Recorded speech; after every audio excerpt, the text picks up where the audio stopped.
No helicopters have been procured for me to go to golf course.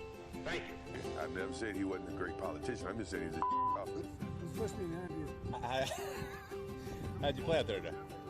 Well, I found the conditions challenging, mostly because there's no grass on the golf course, but there never has been. I'm thinking about swag bag, and I had high hopes for swag bag. When you got 3 crevices on the green, your course is trash. What's happening, folks? Welcome back to the Bellway Golfer Podcast. I'm your host, Alex Dixon. This is episode 78. Keep on trucking along. Didn't put any podcasts out in January, but getting back on track, on schedule with a minimum of 2 per month going forward for the rest of the year. Got a list of folks lined up. Today we sit down with another local gentleman in golf media, independent, Mr. Ryan Ballangee. Ryan lives in Montgomery County. He's a Baltimore guy, but he's been writing and blogging and now running his own outfit called Golf News Net for quite some time, as he talks about for a while. But he's been in golf writing and in golf media for certainly longer than I have, and has been grinding at this for many years. Has a nice following on Twitter, and has built something pretty impressive in Golf News Net. He talks about his streaming radio network and his upcoming streaming platform, which is pretty impressive for a guy putting this together essentially from scratch on his own. But Ryan was down at the PGA Show in Orlando, as was I, just last week.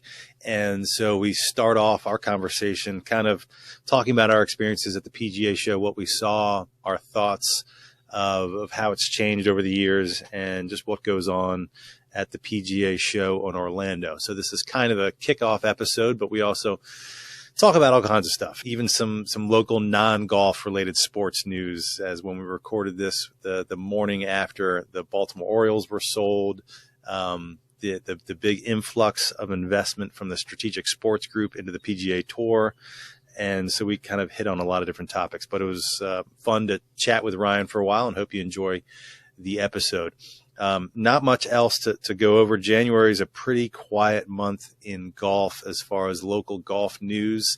Just got out for my first 18 holes just yesterday from recording this, played PBDI, kind of in prep for, I believe is going to be the next podcast after this one with the superintendent up at PBDI, Chris Nevin.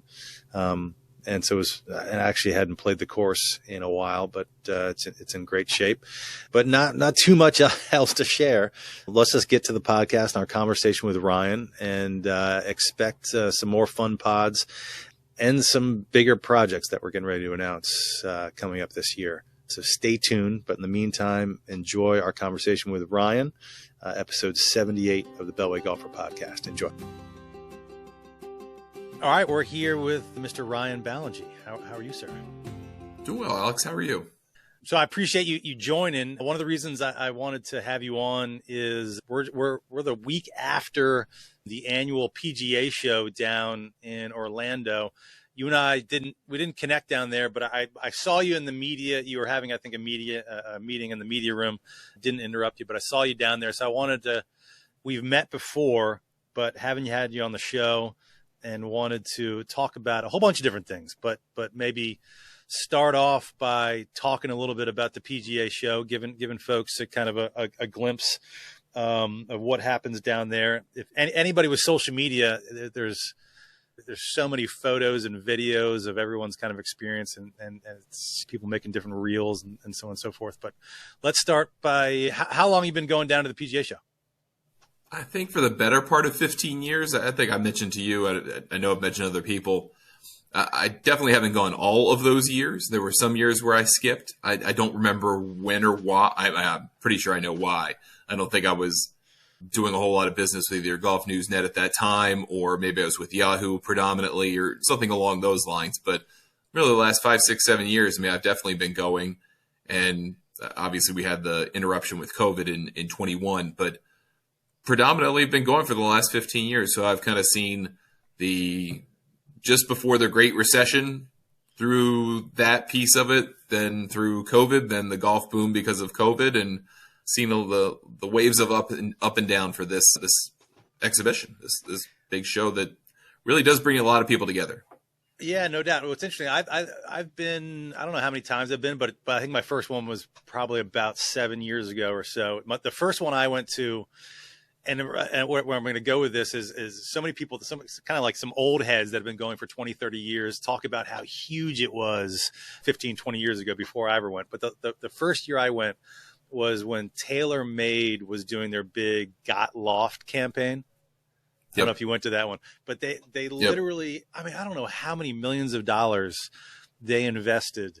I don't know how much all this stuff costs. I mean, even this year, Titleist was, I don't know if you'd call it modest, but I mean, an army of people down there in their white lab coats, and Titleist and many other OEMs and some of the simulators. They have these huge booths that cost who knows how much money. But that first year when TaylorMade was doing the Got Loft, they basically took over the entire end of the convention center, which is just maybe the most enormous room I personally have ever stepped foot in.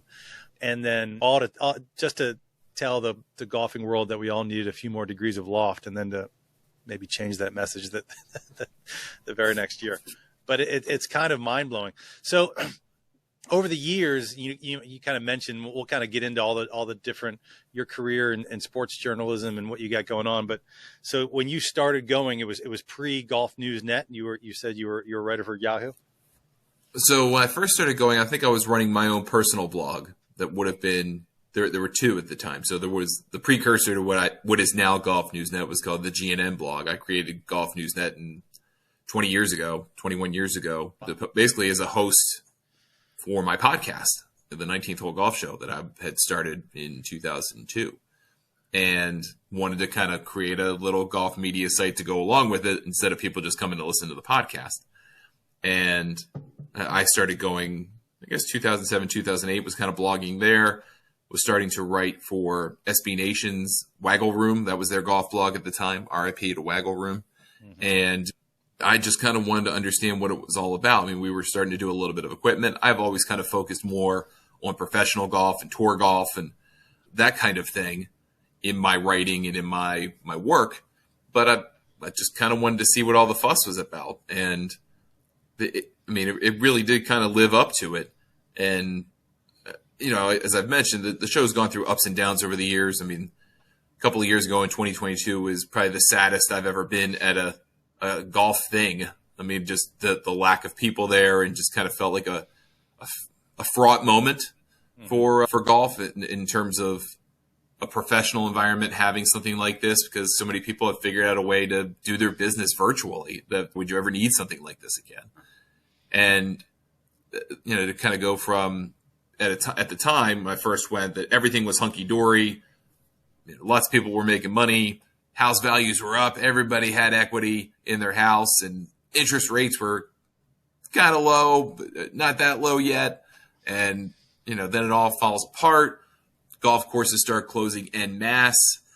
There's this wonder about what's the value of an investment to a trade show. I mean, as you mentioned, some of the big OEMs, TaylorMade's not there anymore.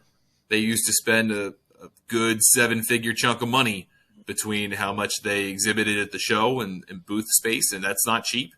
And the people they flew in to stand around and be in the booth and talk to people for 3-4 days.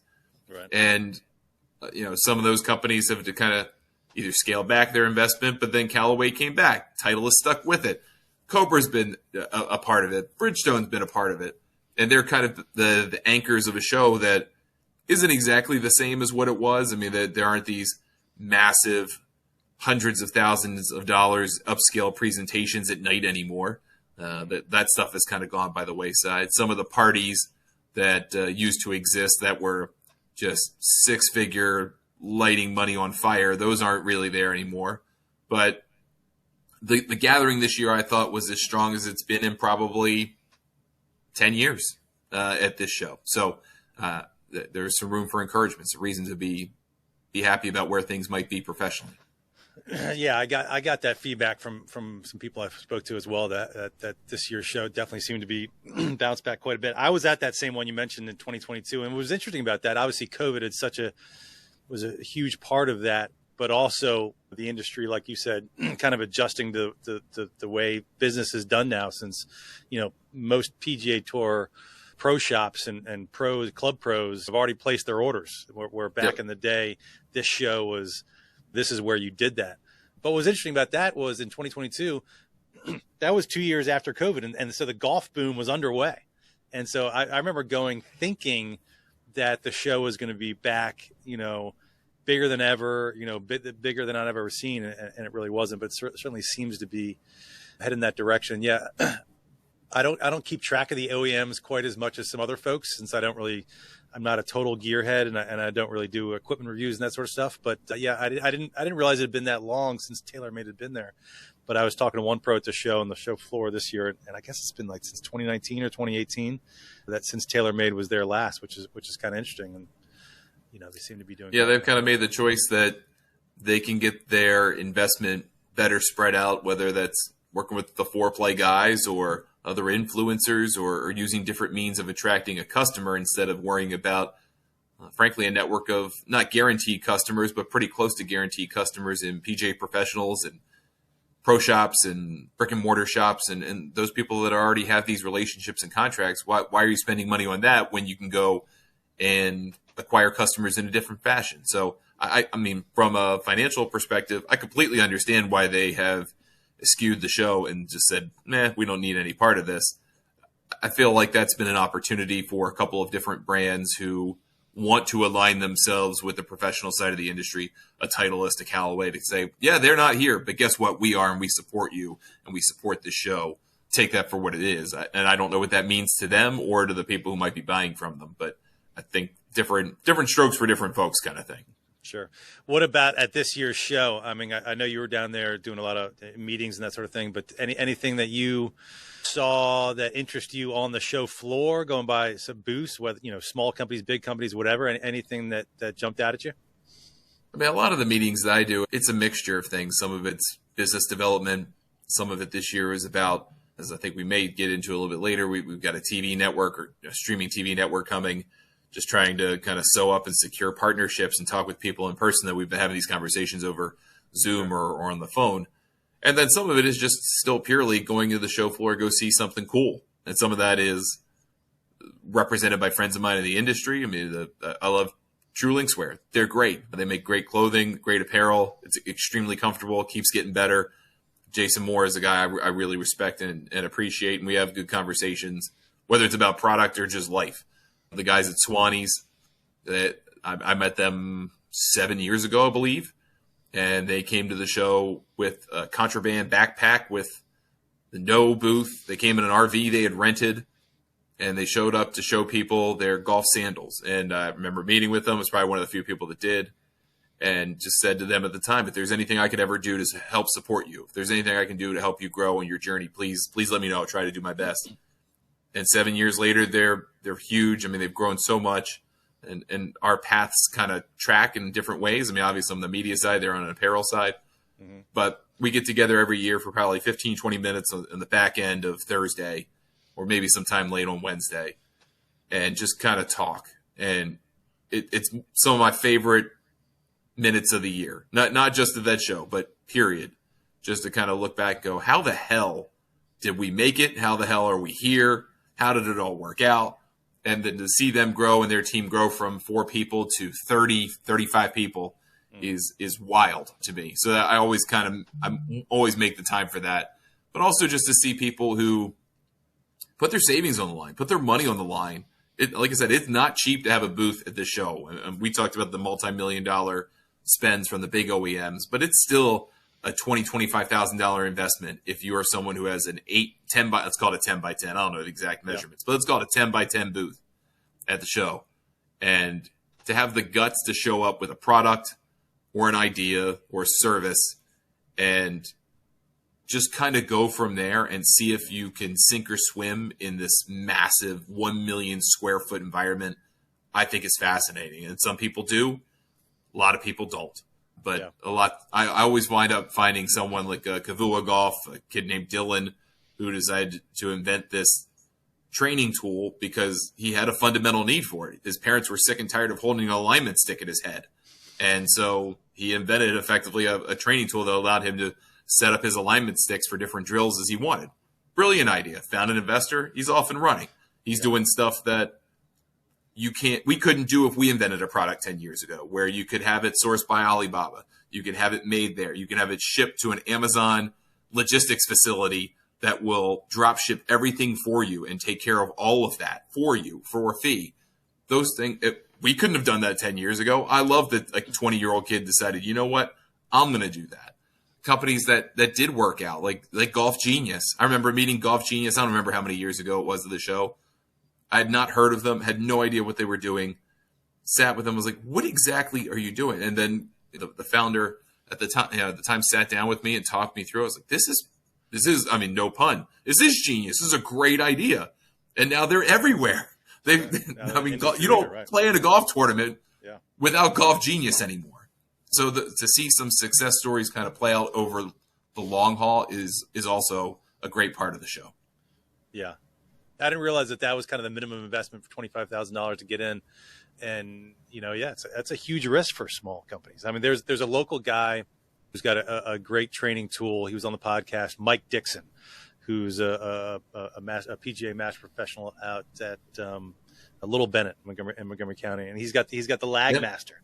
And, he was out there and he's got a couple new products. He's got kind of a foldable kind of a swing system that we can stay on plane, but he won one of the best new products. So, I think I just saw on social media today, he's already gotten in a couple real retail locations. So it's a big swing, a big swing for some of these small guys, but it's interesting that even your story about Swannies, I didn't realize they started out as just with a sandal. That's pretty impressive, because I did stop by their booth this year, and they have an army of sales reps, and they had a pretty impressive booth. Yeah, I think we just kind of assume, maybe the consumer does, but I think we just kind of assume it's going to work out. Like a brand is big at the start, and they are who they are, and you don't see the groundswell to get you there, whether that's raising money or making bad product to figure out how to make good product, or sourcing, or, I mean, there's all kinds of different things that I don't think people see that go into, 7 years later, 6 years later, doing really well, whether it's Swannies or anybody else. And that's what always attracts me to some brand is I like kind of seeing the beginning. I like kind of seeing the wheels turning and what that manifests itself as in terms of product. And you never know. And I mean, I know now, having done the show a lot of years, you never know who you're going to meet or what they're going to turn into. And they don't know the same about you. Right. But if you form a relationship and a genuine interest in one another, then over the years that can turn into something really valuable and fruitful. And I don't mean just in a financial sense. I mean in a legitimate relationship sense. I mean, a lot of my best friends in the golf industry are because of the PGA Show. And that, frankly, is the biggest reason why I go. I mean, it's great to see entrepreneurship at work. It's great to do business deals and stuff down there. But the biggest reason I come to this show year after year is to see people I wouldn't otherwise see, because life, it's those relationships that really make it. That's cool. And I had a few, I mean, I went down there. I mean, you're trying to secure sponsorships for Golf News Net. I was doing a little bit of that, but I was also down there. I'm at a point now where, to your point, it's networking as much as anything. And so going down there, I mean, there were moments even this year where I'm just, I think I did over 30,000 steps on Wednesday, and I'm just walking back and forth on the floor, and it's so overwhelming. My ADD is kind of going, working overtime. But I did have some conversations with some people like, what are you doing down here? And the reality is, I run into about half the people I've had on this podcast. I'll run them on the show floor, and I'll meet all kinds of new people that, are building relationships even just in this area and beyond. So, it's a tremendous. It can be overwhelming, but it's a tremendous networking opportunity for the industry. So why don't we get into that a little bit? So you talked about Golf News Net. So when did you, for folks that aren't familiar, why don't you give the elevator pitch of what Golf News Net is, and when you started it and why? So Golf News Net, as it's known today, started about 12 years ago. I had this website, golfnewsnet.com. Well, it still is thegolfnewsnet.com, but we own golfnewsnet.com now. Okay. And I started it 12 years ago when I was sitting in the media center at the AT&T National, which it was at the time here in the local area. And I got the word from Golf Channel that my time was ending with them. Okay. And that variety, basically I was NBC's golf guy, and Comcast didn't need a golf guy. They had lots of golf guys and women. They didn't need just one person to write a blog anymore. And they wanted my boss at the time, Jay Coffin, who I saw the show, and we're good friends now. But at the time it hurt. And he basically fired me to bring on Ryan Lavner from Golf Week, who he knew in a previous work relationship. And 12 years later, it couldn't have worked out better for everybody. I mean, Lav is great. He does a great job. He's a cornerstone of Golf Channel's coverage digitally, sometimes on TV too. And I went in a different direction. It took me a while to get there, but so I started that day in the media center, just started pumping out articles. I was breaking the story of who was going to be the new title sponsor for what was then the Nationwide Tour. And Golf Channel told me I couldn't put it on their website because they had a relationship with the tour and they wanted to announce it first. The tour came to me in the media center, said I couldn't publish it with Golf Channel because they wanted to announce it first. I said, well, then I'll just put it on my own website. And that's kind of how it started. Did you have a website at that point? I did, yeah. It was just a very basic WordPress blog. Okay. It's still run on WordPress, but it was out there, and just kind of started putting my content out there. And along the way, hooked up with Back Nine Network, was their managing editor for 9, 10, 12 months, somewhere in there. Learned a lot about what to do and what not to do in starting a media business. And then that fell apart, and I wound up hooking up with Yahoo. And that happened amid me working with Billy Casper Golf. They wanted to get into a media venture or covering their courses, and been acquaintances with Kyle Ragsdale over there for a long time. And he had a good idea, and we tried to execute it, and kind of hard to do in a big company. And then wound up moving to Yahoo for 3 years, basically, running their golf blog, which was known as Devil Ball Golf at the time. Okay. And along the way, kind of said to them the whole time, look, I want to build my own thing. I want to build Golf Newsnet into something that I can run on my own. And they were gracious and wonderful about it. Said, hey, as long as your work that you do for us doesn't get in the way of the work you're doing for yourself, we don't care. And they kind of let me just work slowly, build it up, little by little over time. And then in 2017, they got purchased by Verizon. And Verizon slashed the budgets for everybody right away. And about 6 months before I wanted to go on my own, they said, well, congratulations, you get to go on your own. We don't have a job for you anymore. Oh, man. And that was that. And, it'll be 7 years in June, the week of the U.S. Open, that I've been operating Golf Newsnet as my one and only job. So we have a website that reaches 7 figures of people a month on our website itself in the months of the year where people care about golf, from February through August, and then about half that in the months they don't. Okay. We have video content that reaches millions of people a month through various video networks. We have, obviously, our social channels do okay, but that's never been a huge emphasis for me. It's starting to become one. And then about 16 months ago, we launched Golf Newsnet Radio in partnership with iHeartRadio, and we're the one and only 24/7 golf talk radio station that's free to access on the planet, which is a kind of cool thing, and that's gone pretty well. And we have about 40 different shows from around the world, and always adding and changing, and found 2 or 3 shows at the PGA Show we're going to add to the network, so less repeats on the station, which is great.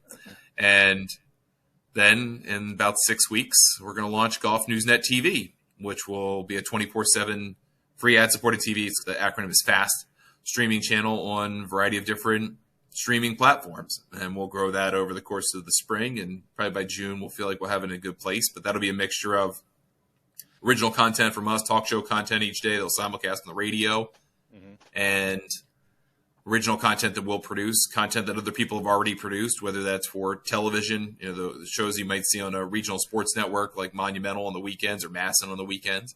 Those are time buys, but those shows have deep libraries typically. Sure. And they can't really monetize them after they first air. So we can create an opportunity to help that.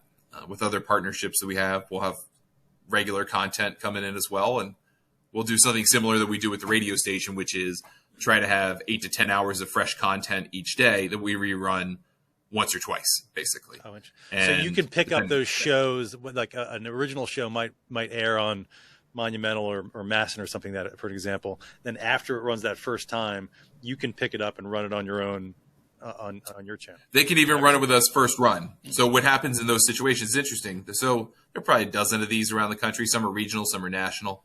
Mm-hmm. But they're time buys. They go to a regional sports network and say, I want this hour or I want an hour. I'll buy the hour. In exchange, I can air what I want.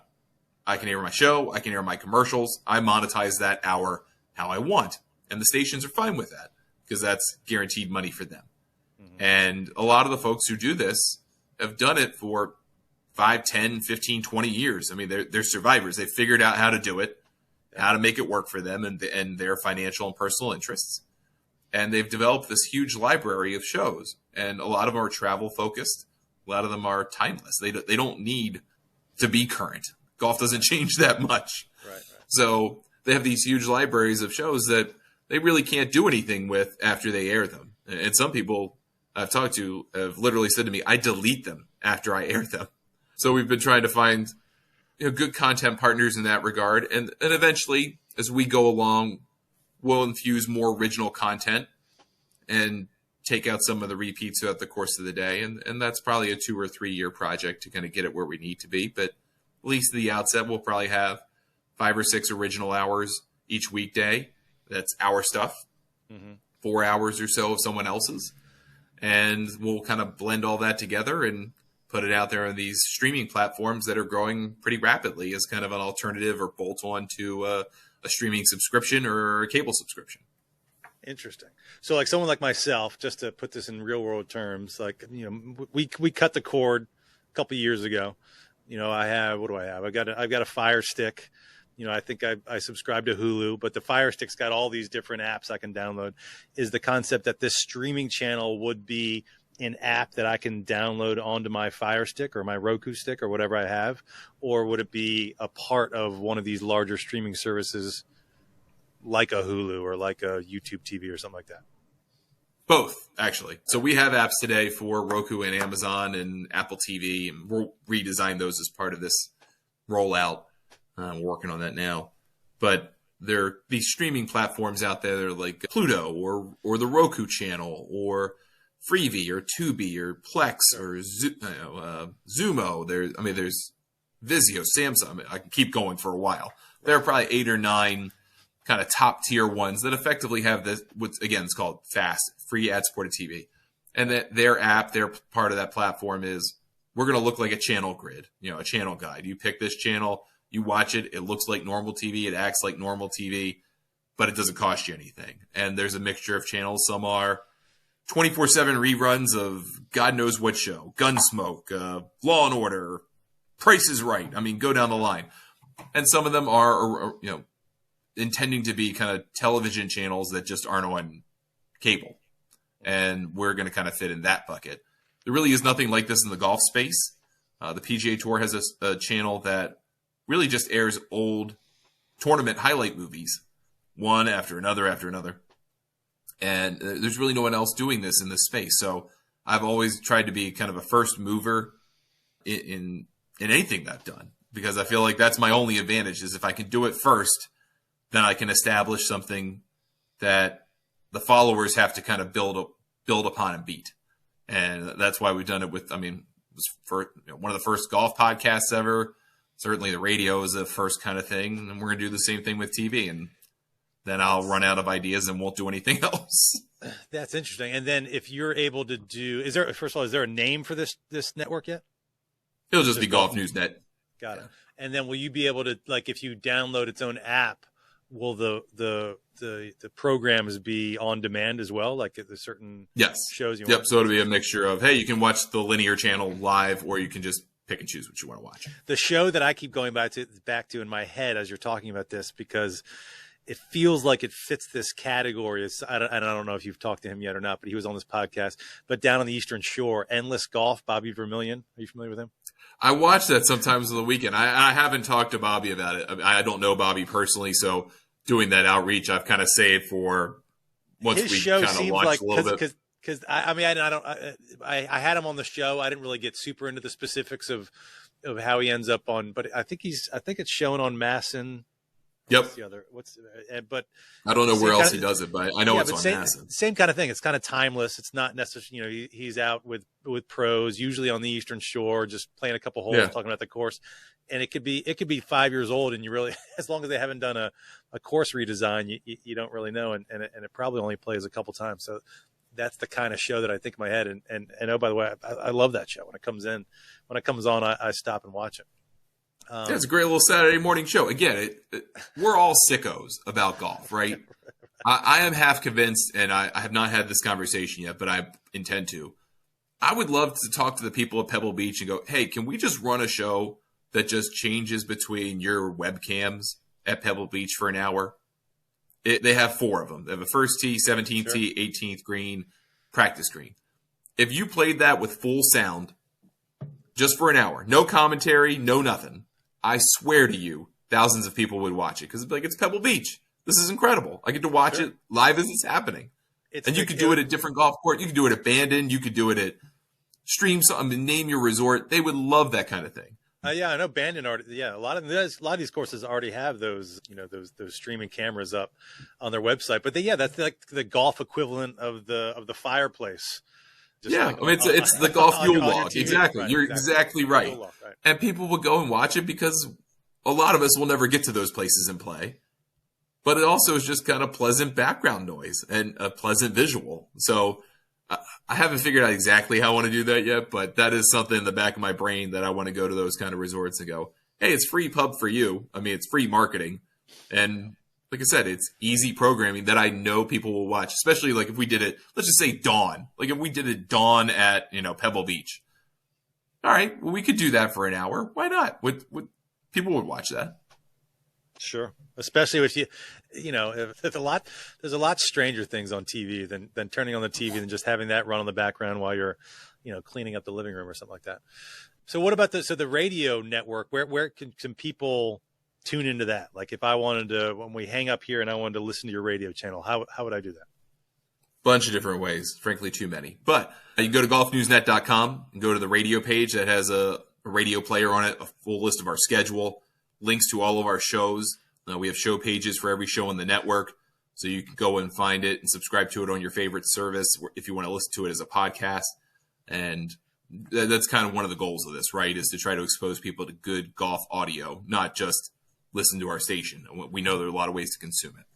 Then on every article page of our site, there's a player. You can, right at the top, right beneath the picture, you can listen to our radio station live.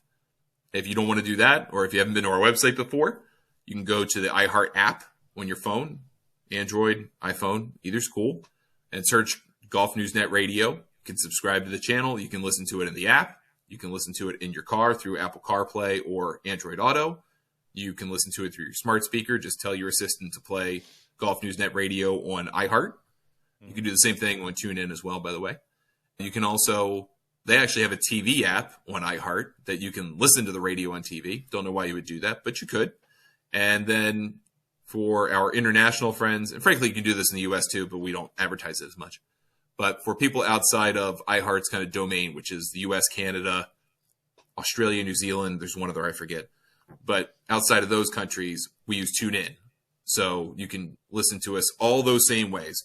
Android Auto, Apple CarPlay, app, mobile website, smart speaker. If you did all the same things except on TuneIn. And then for the only exception to all of this is Great Britain. In the UK, you have to have a radio license to be able to broadcast the station. So TuneIn does not operate in the UK. So we have a special player on our website just for our friends from the UK, and that's their only way they can listen is through that. Interesting.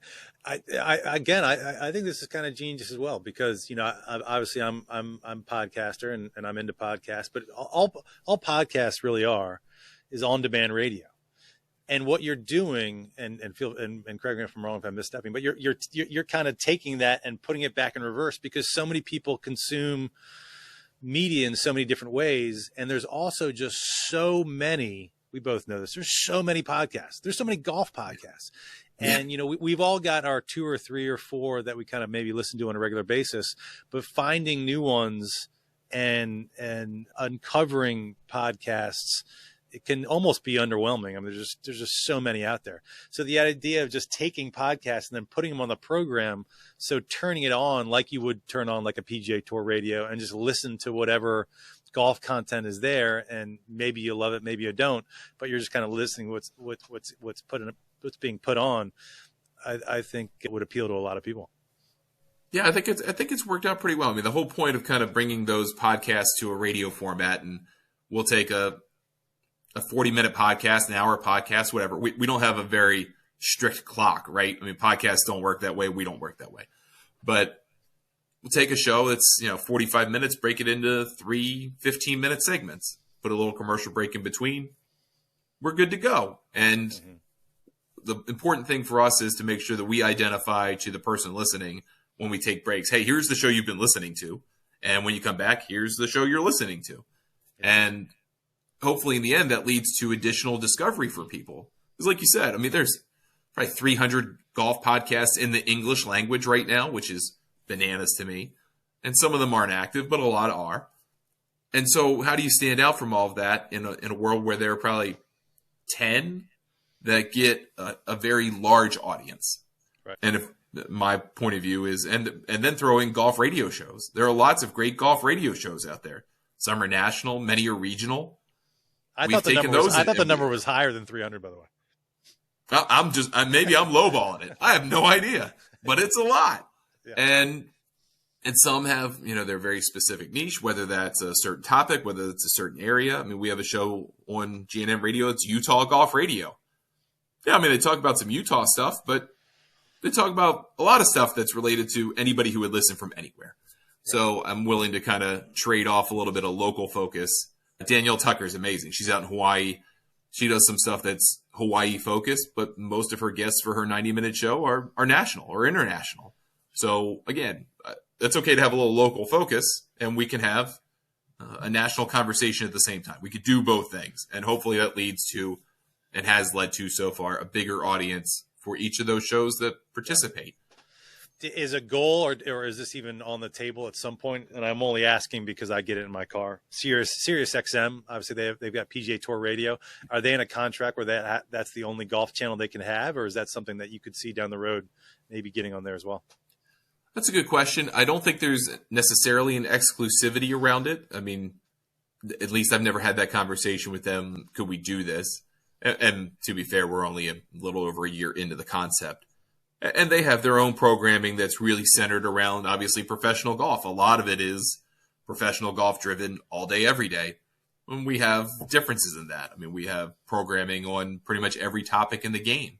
So maybe that comes around someday, but I haven't pursued it yet. Maybe they'd be amenable to it. I have no idea, but it would be kind of interesting to have a golf channel that's not necessarily about professional golf. Yeah. Well, it's all impressive, man. And going back to your original story of how you launched Golf News Net after you losing your previous position to where you are now, I am curious. You mentioned you've got 7-figure visitors monthly to Golf News Net, but that I imagine that didn't happen overnight. I mean that's a challenging path. How long did it take to really kind of catch for you and earn some real income? Well, we had our first million-person month, I believe it was August of 2019. Might have something like that. So, that was almost 5 years ago. But to have consistently over 1 million took until really the post-2020. I think 2021 is really when it started to happen. And I'm sorry, what year did you start? Or what did so first started posting in 2012 and first started full-time in 2017. So 2017, that's right, okay. So building audience that whole time, I mean, you kind of go from nothing, and there's a lot of learning involved. I mean, I do all of the programming, I do all the ad stack, I came from a technical background. I used to work in IT before I got into this for a living. So, I mean, I know how to code, I know how to build databases, I know how to set up advertising stacks, those types of things that have probably saved me a lot of money over the years, just because good technical know-how is a couple $100 an hour. but then to be able to start to kind of learn things that work with Google. I mean, I'm a one-man band. I've almost always been a one-man band, not currently, but almost always have been. So I knew that for me to grow, I needed to be able to come up with content that could be easily replicable in terms of week to week, and stuff that people would want to know the answer to in perpetuity. So I kind of took two sets of topic areas and said, all right, let's answer stuff for the here and now every week. Let's answer stuff that people will want to know about forever, and explain concepts in golf in a way that isn't just meant for Google, but is meant for the average person to read quickly and go, okay, I get it, move on with my life. And hopefully the next time you have a question, you just come and look for me directly because I answered it well the first time. Mm-hmm. And if I didn't answer it well, I will fix it until I answer, they present it in a way that it makes sense. So lots of ups and downs over the years of just trying to figure out what people are looking for, how to format it in a way that connects with people and Google, because that's a part of it. And then trying to fill in really now, starting in 2024, using this newfangled thing called social media to drive traffic, which we haven't done really at all in the 7 years I've been running this full time. Right. Yeah. I mean, that's a lot for essentially getting this all going as a one-man band, man. I respect the hustle. I respect the ambition and kind of the creativity on how to make this work, and creating a radio channel and now a streaming TV network. It's impressive. So I appreciate it. It's been very exhausting, but I wouldn't have it any other way. I haven't figured out a way to fire myself yet, but someday I will, hopefully. That's cool. I'm excited to follow along and see how it grows. Well, while I got you, a couple things. So I want to talk about two things. So one, there's the tour and professional golf is what you cover, and we're recording this on Wednesday morning, and there seems to be news around the world of golf and PGA Tour and Live and the PIF and the investment happening left and right. And there was a big story just broke, an hour before we hopped on here. And I just want to kind of get your broad perspective on things. What is it even called? The Strategic Sports Group just invested $3 billion in the PGA Tour in a new for-profit entity. I guess it's called PGA Tour Enterprises. And with the assumption that enables them to now come up with a partnership with Live. And I guess my question, how do you react to that news? And then my larger question is, where do you see all this in a year from now? I'll take the last question first. I really don't know. I mean, I feel like I've been talking about this a long time. I do a podcast during the weekdays called Two Off the First, kind of hyper-focused on big stories in professional golf. And this obviously has been a big part of it the last year. And I kind of saw the way this was going to lead to, which was this moment first of, okay, we've got the shock of June 6th and the agreement from May 30th. How is this all going to work out? Well, they could still get different money. They could use this to play against the Saudis. They could do a lot of different things. You could kind of see the writing on the wall. Just how exactly that was all going to happen was not clear. And then Fenway Sports Group comes in, says, hey, we'll take Fenway, our assets. We'll also bring in additional North American sports owners. We'll create this consortium called Strategic Sports Group, which on paper has a heck of a lot of money behind them, 12 figures worth of value. And we will find a way to invest in the PGA Tour. And, oh, by the way, we'll have the Saudis involved. But I think this was always a power play. Jay Monahan was pretty brilliant, I will admit. It didn't seem like it at the time, but it turned out to be pretty brilliant to get the lawsuits to go away by creating the framework agreement. And then trying to figure out, okay, now how do we get out of this with either just investment from someone else that's U.S.-based or the Saudis or both, and make it pass muster for the Department of Justice. And I think they're at the point where at some point they realize, okay, we've got a lot of differences to figure out with the Saudis, but I know we can get you this money from SSG. So they go and lock that up today. And everyone's kind of aware that in these negotiations where they stand, right? I think the Saudis now know, okay, they have the minimum amount of money they're looking for. Maybe they don't need us. Maybe they do. But a partnership at this point isn't just about the money if they do it with the Saudis. Mm-hmm. It's now about how do you bring it all back together and effectively don't compete with each other in a way that they've been doing the last year and a half and kind of nuking people's interest in professional golf.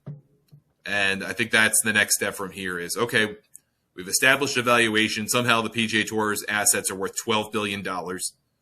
We've got a $3 billion investment from American money. Some of that's going to go to these players, a couple hundred players, in terms of a form of equity. Now they go to the Saudis and go, all right, well, we've got this money. We can do it with or without you. Do you want to do it with us or not? And that's whether this gets home or not. That's where this goes from here. Whether that works out or not, I have no idea. But the calculus seems pretty clear. Yeah. Yeah, it's interesting. It feels like it's tempting to say, well, now they got $3 billion. Why can't, why does the PGA Tour need to do anything with LIV? But I guess the reality is $3 billion is still a drop in the bucket compared to what obviously what's in the PIF, but what they're willing to spend, since LIV doesn't really seem to be concerned with a functioning business model that is profitable, more to just to get involved and have a seat at the table.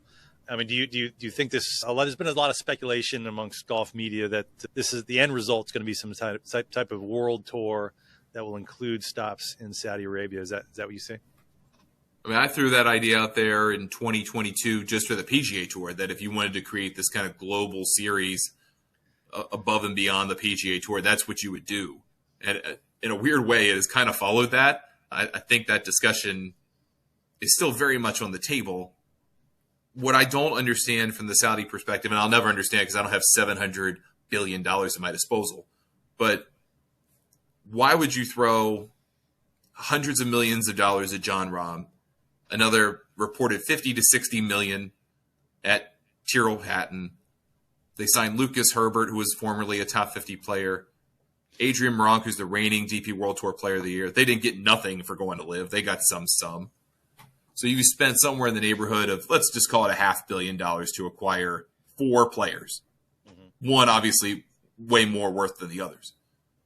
But if you get the ratings for this weekend in Mayakoba, and they're no better or not substantively better, maybe even worse. But I'm not assuming that. But if they're not dramatically better than they were last year. It's still in the CW, do you panic? Right? Yeah, I mean, it's still in the CW. But if you're Yasser Al-Rumayyan, do you panic?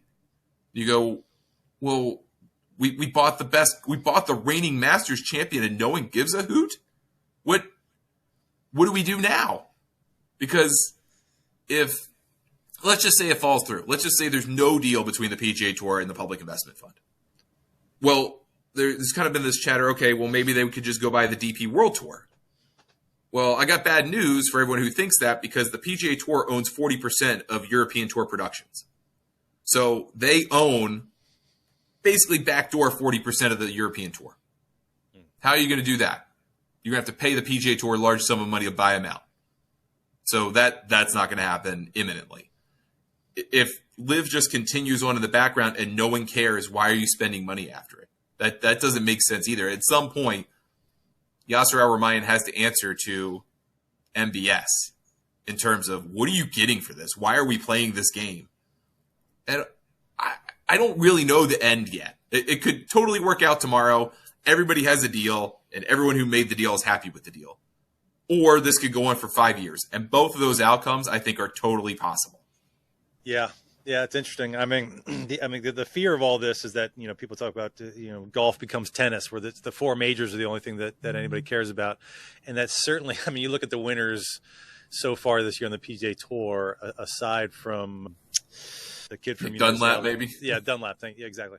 Aside from him, I don't want to use the word duds, but there's, it's not exactly riveting television when you see a leaderboard, especially right at Torrey Pines, ratings were down 27% last week, year over year. And from 2 years ago, 40% from when Jon Rahm won over Will Zalatoris, or when Luke List beat Will Zalatoris. So, the audience has faded some. Week to week, the regular events on the PGA Tour, if you got a star, it's working great. If you don't, this kind of thing happens. Yeah. One hand, that's great because you got to build new stars, right? You got to replace the people you've lost. But how often is Matthew Pavon, no offense to him, he's a great player, But how often is he going to win in the States? He might be a total one-off that never happens again. And that's the danger of an individual sport that has no connection to the individual watching it other than they care about the game or the players who win the most. That's why the Baltimore Orioles works, because you're from Baltimore or the area. You care about your team, even though it's not your team. Even when they're bad, they're still yours. Sure. But in golf, if Max Homa's bad this year, he's not mine. I don't need to watch him. No offense to that guy in particular. So it's a little bit of a different affiliation. And it really does rely on, just like tennis or any other individual sport, having the stars in contention, playing regularly, predictably. And golf's never had that except the majors. And now it's only the majors. Yeah, and it's a shame. And the irony is that, golf's never been more popular. I don't know about never, but certainly not in the last 10, 15 years. Yeah. Since the height of Tiger. And you have all this going on, which is hurting ratings and hurting the popularity of the pro game. But you did bring up an interesting segue there, talking about the Baltimore Orioles. You're a Baltimore guy, and also, we're recording this Wednesday morning. Came across my news feed late last night that first we had Dan Snyder out as the Commanders owner. Now we got Angelos. Not quite as bad as Snyder, but he's in the same conversation. If you're an Orioles fan, God, Angelos was the worst. And you're an Orioles fan, right? I am a very pained Orioles fan, but good news today. And good news last night. I couldn't have been happier to see all the reports about John Angelos and the Angelos family selling. They got 10 times their money, by the way. They bought the team for $175 million. Now they're going to sell it for 10 times that amount of money to a little consortium. David Rubenstein, who's a venture capitalist guy, a couple other folks. Cal Ripken Jr. is part of the ownership group, so that's kind of a cool touch. Mm-hmm. But they're local. They're people who grew up in this area and now will control the Orioles, which I think is a really important part of the next step moving forward. And credit to John Angelos, by the way. He was in a weird position. He knew he had to sell because of the money he could get. And he did some things that were right to put the Orioles in a better place, not only in terms of draft picks and kind of professional level, executive professional level hiring, but then also kind of build the academy they've built in the Dominican Republic to try to attract talent there. They laid a groundwork to be successful that hopefully Rubenstein can take and kind of take the Steve Bisciotti approach from the Ravens, be hyper-local focused, just hire the best people you can around you and put a good product on the field and do what you can to do that. And I hope, I think that's what everyone kind of hopes happen. I think that's what people hope Josh Harris does with the Commanders. Yeah. And it seems like he's trying to go in the right direction with that. But it's interesting timing. But it's interesting timing of the sale. Everyone knew that a sale was likely going to happen. But the Orioles, they are primed. You could argue that they're primed for more success over the next 10 years than any team in baseball. They were had one of the best records, third best record in baseball, with the second or third lowest payroll last year, and they've got the number one ranked farm system in all of baseball. So exciting times ahead are in Baltimore. Jackson Holliday comes up and is anything like people expected. Man, that's going to be cool. You have windows in any professional sport. Sure. And the window probably for the Orioles is 5 years. And if they could, I was born the year they last won the World Series in '83. It would be quite emotional if they ever managed to pull off a World Series win. But like you said, they're in good hands financially now. They're in good hands ownership wise. They have their long-term stadium deal stuff in place. Whether you agree with the components of that or not, it's fine. And you've got a good personnel base at the major league level. You've got a great farm system. It seems all lined up for success. And then I'm sure it'll somehow hurt, but that's okay. Yeah. Well, showing my age, I was at the game 1 of the ALCS in '83. It was the only game the Orioles lost in that ALCS against the White Sox at Memorial Stadium. But the other interesting thing with this news is it was kind of the Nationals as well. Not to keep staying off golf here, but the Orioles and Nationals were both kind of rumored for sale. Everything was tied up with this whole Masson lawsuit. But the two kind of major players involved in both rumors were Rubenstein and Ted Leonsis. And now with Ted Leonsis moving or the announced move of the Capitals and the Wizards to Northern Virginia, and his kind of approval rating around here taking a hit, does he now make a move to buy the Nationals? We'll see.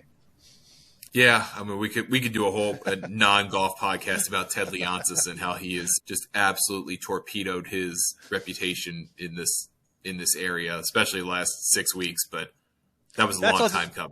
But that's it. So let me get your take real quick on that before I let you go. So I grew up in Montgomery County, but I live in Arlington now and have for quite some time. And so that move was to my old neighborhood up until a couple years ago, right in Potomac Yard. So the Northern Virginia fan base of both the Capitals and Wizards, they're not super upset about the deal quite as much as the folks that live in DC about the Wizards, but also the Maryland fan base. So someone who lives in Montgomery County, you told me you live right off, what is it, the 9th hole at Argyle Country Club? What's the talk in Montgomery County about the Wizards and the Capitals potentially moving a little bit further away? I mean, I feel like from Monumental Sports' perspective, from Ted Leonsis' perspective, he's tried to pitch it as, well, the fan base for our the teams labeled to be from Washington are from basically Northern Virginia and PG and Montgomery County, and equal amounts, and then 10 to 15% is from DC proper, which I think is fair. I mean, population kind of works out that way. But I think the more people I've talked to aren't necessarily annoyed about the location so much as the greed of it, and the kind of middle finger. And you can dislike Muriel Bowser all you want, or the DC City Council all you want. You can have every reason to be upset about that. And there's plenty to be done in a post-mortem about how Bowser and the City Council just thought this was a bluff. But he was the power broker until he decided to take the power move. He could have said, hey, I just want to upgrade the arena. This is an important part of Chinatown, the revitalization of the district that's happened the last 25 years. Let's pump some more money into it. We'll put a little cash into it. You'll put a little cash into it. Everybody wins. And now instead, you've alienated 50% of your fan base, at least, because people don't want to no one wants to travel 45 minutes to Silver Spring from Arlington. So why would I want to travel 45 minutes from vice versa?